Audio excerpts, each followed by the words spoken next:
The fractional reserve policy perpetrated by the Federal Reserve, which has spread in practice to the great majority of banks in the world, is, in fact, a system of modern slavery. Think about it. Money is created out of debt. And what do people do when they are in debt? They submit to employment to pay it off. But if money can only be created out of loans, how can society ever be debt-free? It can't. And that's the point.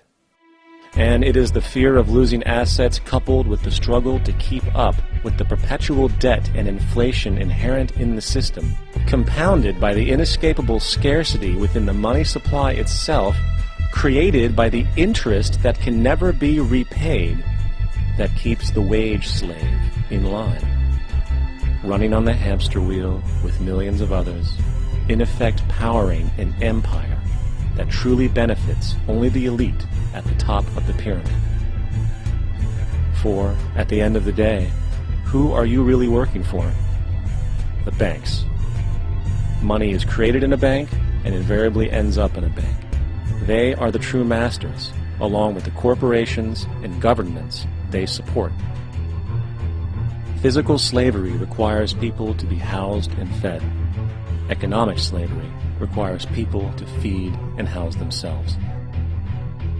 It is one of the most ingenious scams for social manipulation ever created, and at its core, it is an invisible war against the population.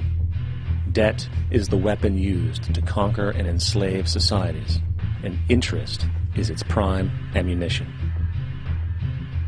And as the majority walks around oblivious to this reality, the banks, in collusion with governments and corporations, continue to perfect and expand their tactics of economic warfare, spawning new bases, such as the World Bank and International Monetary Fund, while also inventing a new type of soldier, the birth of the economic hitman.